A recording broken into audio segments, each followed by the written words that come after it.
So today we're going to do section 8.4, which applies integrals to finding the length of a curve, smooth or otherwise. And the basic idea, just like we've been doing all along, is that we're going to break the curve into such small pieces that each segment appears to be a straight line. And then after we do some geometry, which you have done, we can say that the length of the curve is the integral from a to b times the square root of 1 plus dy dx squared dx. If you think about a curve that looks like that, and we take a small piece of it and say that its length is ds, then as you recall from our conversation yesterday when we were doing surface area, that's what ds is. Okay, so of course I'm going to take all my little ds's and I'm going to add them up. Okay. Now, it may be just fine to integrate this with respect to dx, but sometimes there's a problem with the derivative of y with respect to x, and it'll make my life a lot easier if I integrate with respect to y. Both formulas will get us to the same point in the end. It's just a matter of which is going to make the actual integrating easier. Yep. Deny ourselves sometimes vitamin D.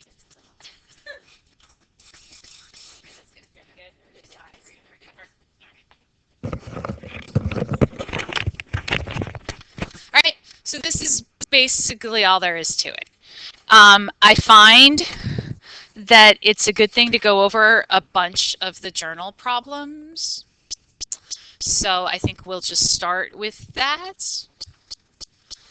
So I want to start with page 420, number 9.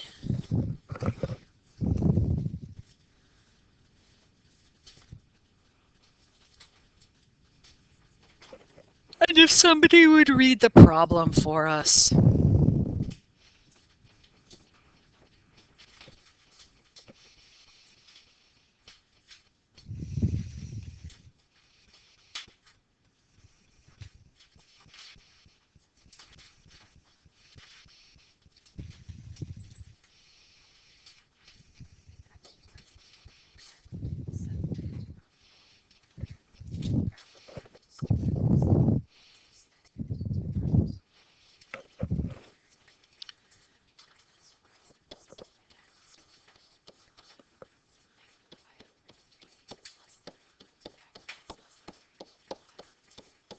Great. Okay. So part A is to set up an integral, like the formula that we just had on the previous page. We probably want to look and make sure that this is a continuous curve. If it's not, then I'm going to have to find the length of the curve in segments. And because the derivative is part of this formula over here, I want to make sure that it has a derivative everywhere. So why don't you start by graphing y equals secant x.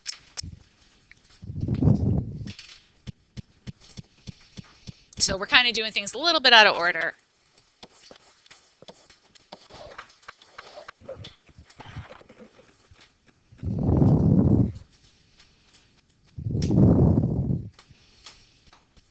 And remember that we're only going from negative pi over 3 to pi over 3.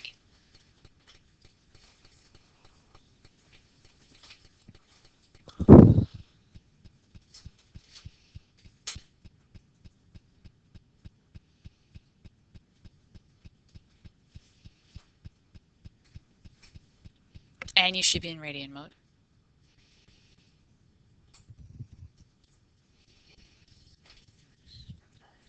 So what does it look like, Sarah? Air draw it. just kind of looks like that, right? Maybe a little more symmetrical. Okay, is that what everybody got? Ish? Okay. So what are we going to need to calculate before we can use that formula? What are we going to need to find? Yeah, we're going to have to find the derivative. We're going to have to find dy dx. And so the derivative of secant x is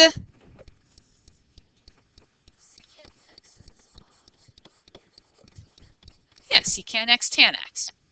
Okay, you could figure this out if you needed to, because what is secant equal to? 1 over cosine x, or cosine x, whole thing's the -1, which is different than inverse cosine. And you could just take the derivative, okay? So our formula is L. I'm going to take the integral from a to b, square root of 1 plus dy dx squared dx. Again, it helps to kind of write it a bunch of times so that you know what it is.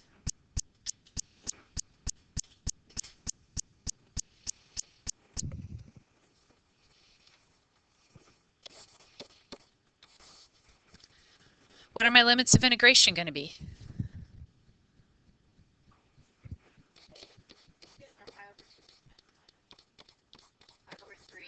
Right? Remember? They're up there telling us exactly what it is.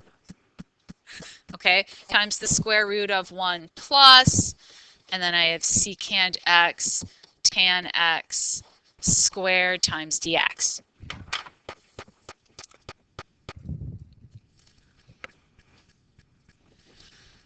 I don't know how to find the antiderivative of that. I don't know how parts or anything else is really going to help us. And that's good because in part C, they tell us to use numerical integration. And when you do that, what do you get?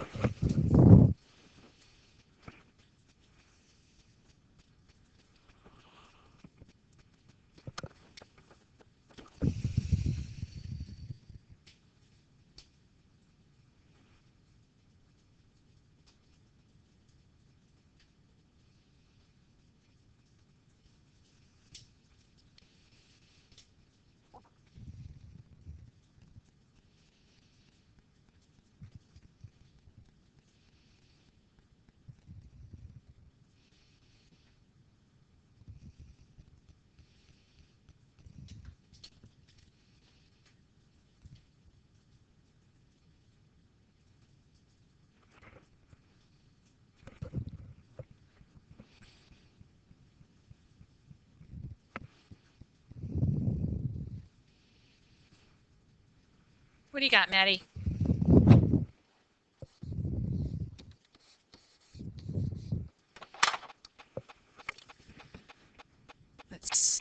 Okay, Casey got that too. Priya's with us.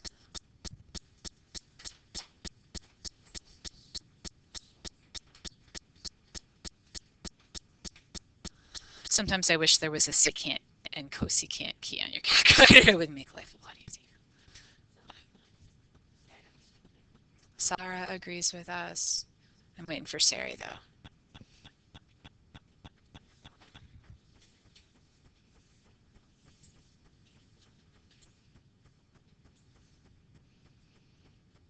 Were you able to do these journal problems? I mean, am I repeating stuff for some of you? Okay. What'd you say?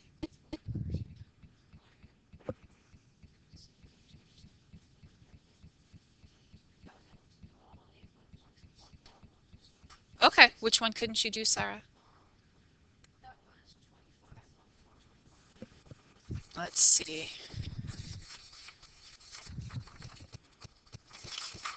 Well, I certainly plan on doing that one, so we'll be good.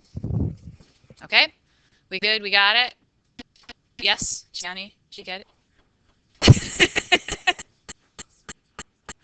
Okay, I think we can just walk away then. It'll be all right. Sari, did you get it? Okay. All right. So, does anybody need to see number 11? Or are we good with number 11? Who did number 11? Okay, so 2 of you did number 11. So let's do number 11. Okay, well then the correct answer to the question, who needs to see number 11, is, thanks Priya, way to take one for the team, because I'm sure you're not the only one. All right, so Priya, why don't you read us number 11?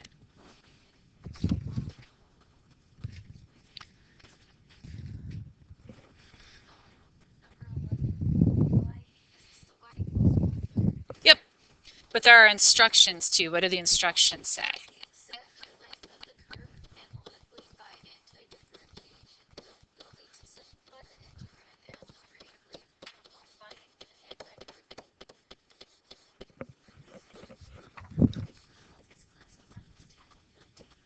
You're a good person, Priya.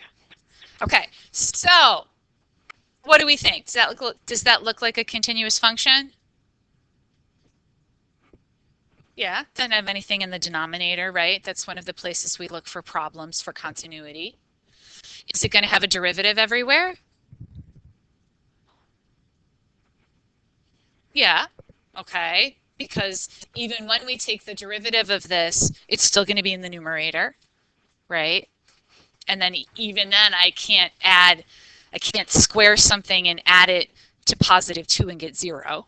So I think we're going to be in good shape. So what's the first thing we have to do then when we do a problem like this? Find the derivative. So dy dx is going to be 1/3 times, all together now,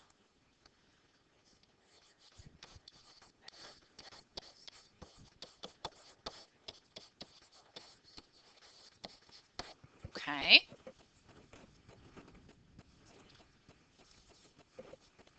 So this is looking good. Cancel my 3's, cancel my 2's, and end up with dy dx is x times x squared plus 2 to the 1/2. That makes me feel pretty good.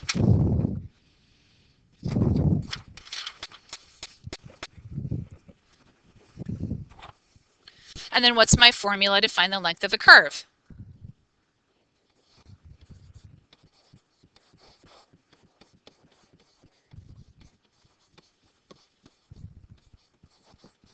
Okay, so what are my limits of integration going to be? 0 to 3, square root of 1 plus x squared times x squared plus 2.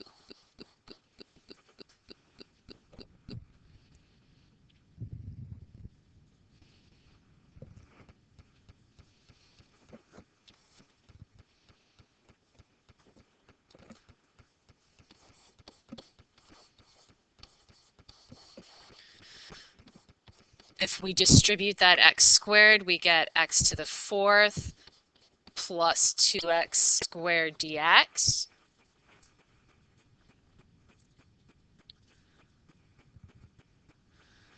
And now you have come to an integral.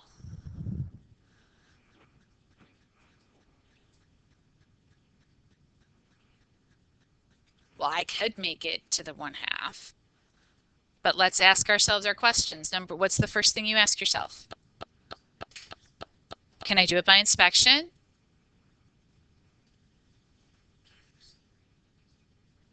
No. Nope, you cannot. Because what if we took the square root of 4 squared plus 3 squared? What you want to do is that, which would be 4 plus 3. This is really equal to the square root of 25, which is equal to 4, not 7. Okay?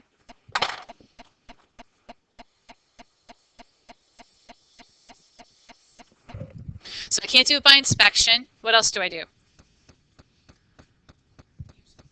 Use substitution, but what would I substitute in for, really? Okay, parts, except that I don't really have 2 parts. What's my other option? partial fraction decomposition, but I don't have anything in the denominator. There was one choice in there that we didn't really mention, but that you should do, that's actually mentioned in the hint.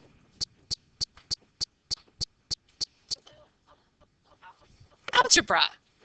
You gotta do some algebra.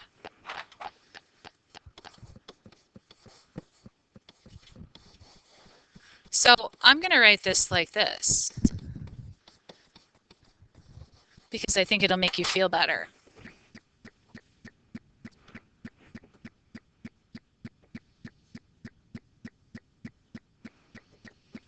And then Maggie, what's the trick? Did you do this one? You were not supposed to do the numerical integration. It told you to find it exactly, which means algebraically. Sarah, what's the trick? Did you get this one? You could use the quadratic formula and take the square root of that. But actually you don't need to because you can factor it.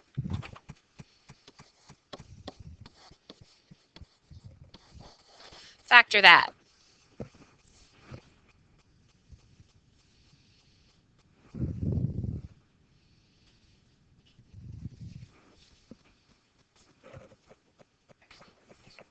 You got it. Everybody make sure they can see that.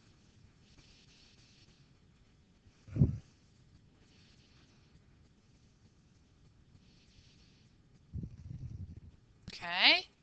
And then that makes it a lot easier because then L is the integral from 0 to 3 of x squared plus 1 dx. Do I know what the antiderivative of that is? Heck yeah. What's my antiderivative?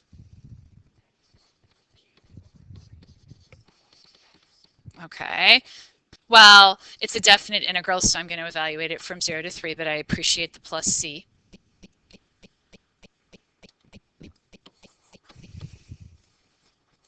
And so that gives me 27 over 3 plus 3, which should give me 12.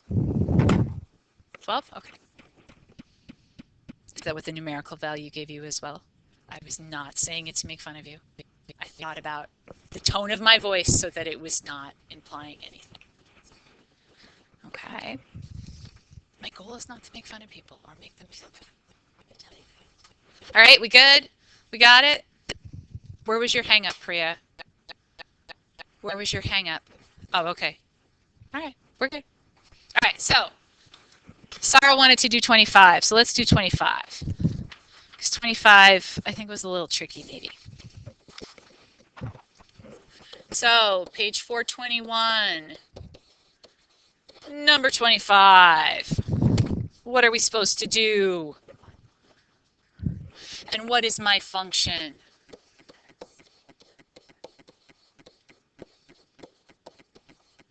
Okay. And what's the interval over which I am to find the length of the curve? All right, so that looks a little suspicious to me. Especially because eventually I'm going to do what to that function? Take the derivative. And when I take the derivative, both of those things are going to end up in the denominator, right? And being that 0 is part of my interval here, I'm going to have a problem. Maybe.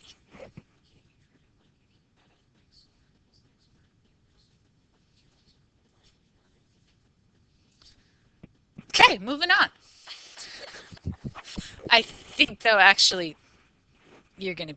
Anyway, we'll move on. Okay? So, graph it. What does it look like? It's always good to graph. What do we got?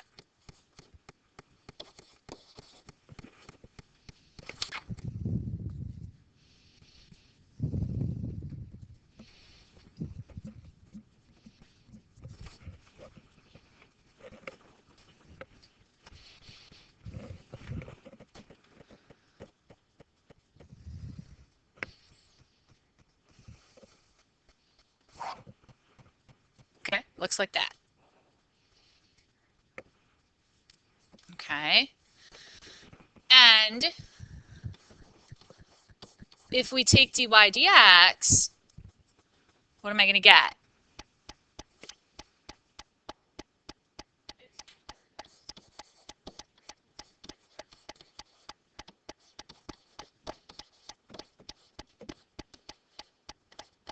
Is that what Zoe said? Oh, I am. You're right.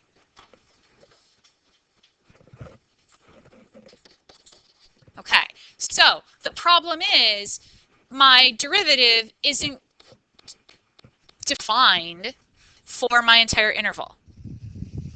So remember, continuity does not imply differentiability. Differentiability implies continuity, but I could have a cusp, I could have all kinds of things that could happen, and I would have a continuous function, but it wouldn't necessarily be differentiable at the same spots. Okay? So this is exactly why we have that other formula. Because I've got a problem with the derivative of y with respect to x, but I could use that other formula, the integral from c to d of 1 plus dx dy squared times dy.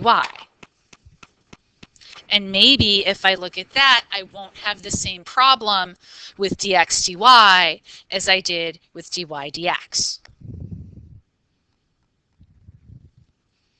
Okay? But in order to do that, I can't have y equals the function of x. I need to have x equals the function of y. So let's look at this for a minute, because this is the tricky part. So I've got y is x to the 1/3 plus x to the 2/3. And effectively, what I need to do is solve that for x, right? So that I have x equals something that's got y's in it. And then I can take the derivative. Anybody have any ideas? So, that wouldn't really help me, because I'd have to take the natural log of this, and that wouldn't really make it any easier. Anybody have any other ideas?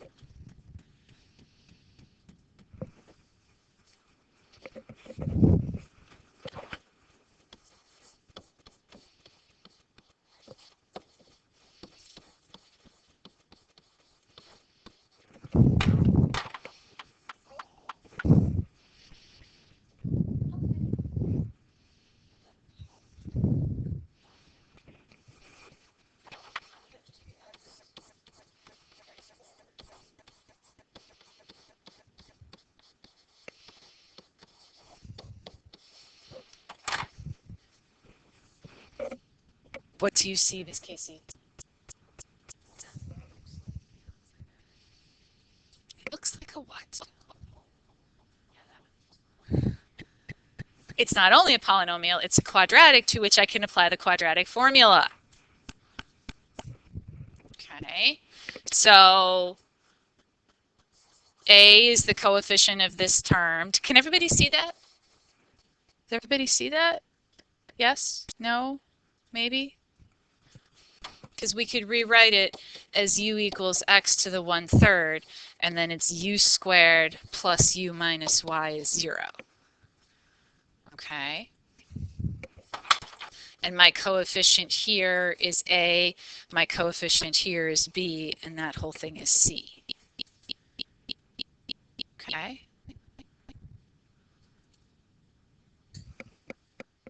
All right.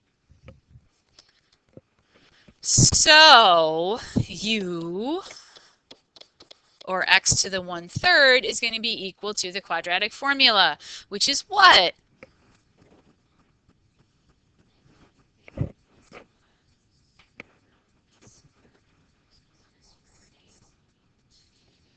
Yeah, I should be able to wake you up at 3 o'clock in the morning, and you should be able to spit that out. Okay, in some way, you need to be able to communicate that at 3 o'clock in the morning. That should be part of who you are. No. Awesome. All right, so negative b is negative 1 plus or minus b squared minus 4ac all over 2a.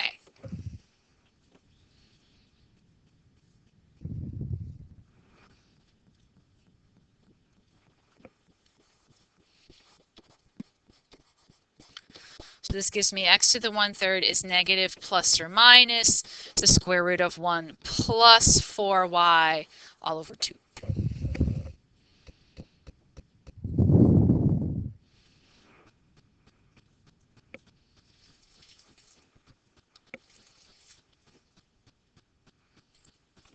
And then what am I going to do? Well, okay, we could talk about roots. Which root do I want? Why do I want the positive root? Because it's from 0 to 2. Not only that, well, I want to take the positive root of this because my graph is in the first quadrant. Okay, so yes, because I want to take from x equals 0 to x equals 2, and taking the positive root will give me a positive number. Because the square root of 1 plus 4y has to be a positive number.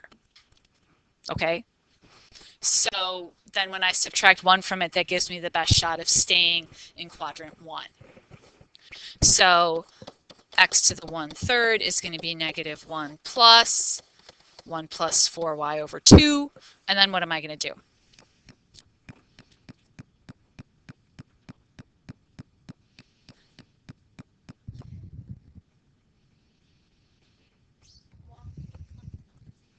No numbers to plug in. What do you want to do, Sarah?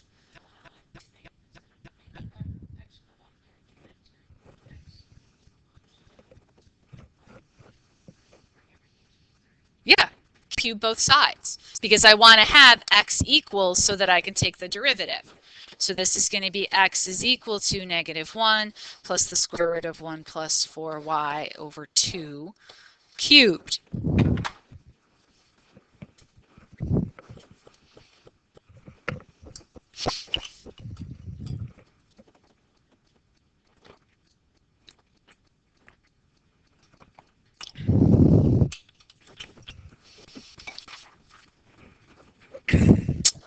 All right, now what do we need to do? Take the derivative.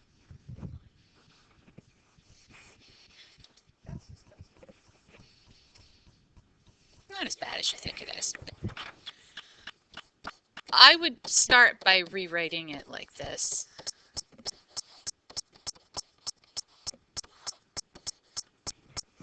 Because I think it'll help you.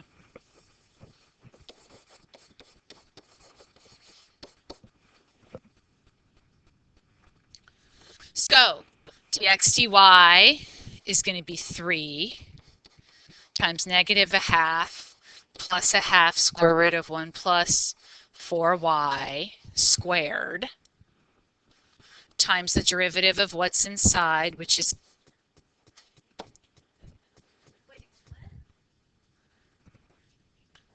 no, because I need to have the derivative to go inside my formula.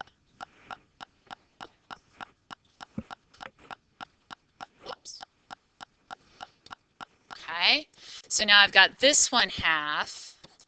1/2 times 1 plus 4y to the negative 1/2 times 4.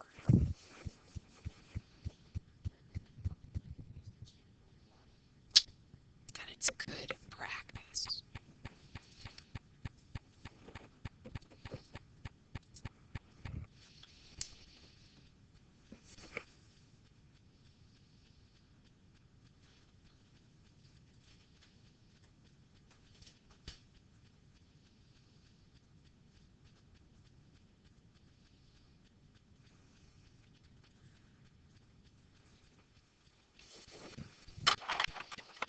So those are going to cancel with that.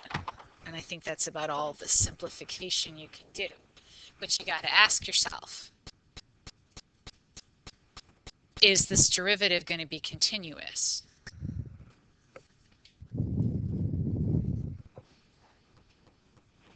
Sure, over that interval from 0 to 2. Is there anywhere where it's not going to be continuous?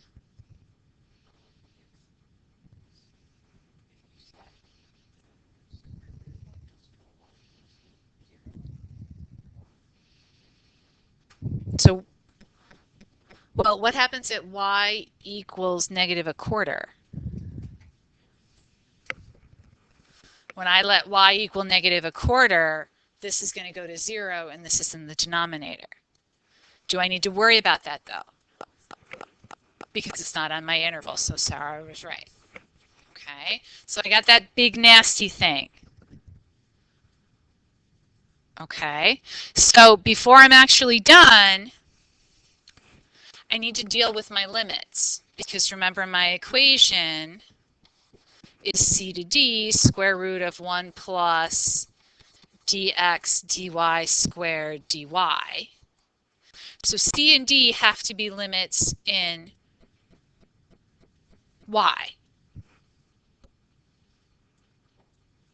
So remember that x is equal to -1/2 plus 1/2 times the square root of 1 plus 4y. Actually, that's not the way I want to do it, is it? I want to take this. Yep.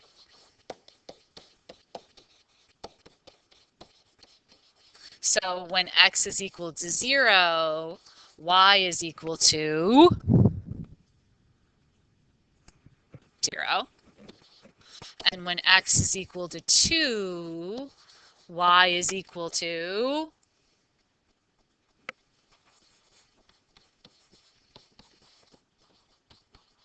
2 to the 1/3 plus 2 to the 2/3.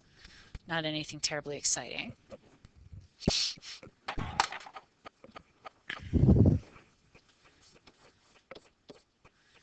So now we've got our integral from 0 to 2 to the 1/3 plus 2 to the 2/3 times the square root of 1 plus, I am not writing that again. And of course, there's really no way we're going to be able to figure that out analytically. So pop it into your calculator, and what do you get?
Well,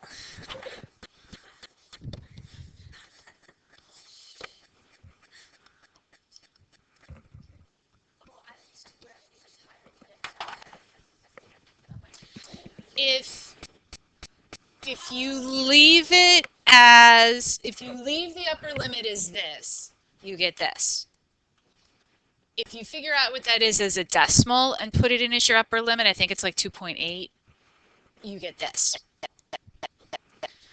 So, well, it's a rounding thing. I mean, it's really only off by 0.08, but it's a rounding thing. So do your best to make sure you put everything in right, and we'll move on. And then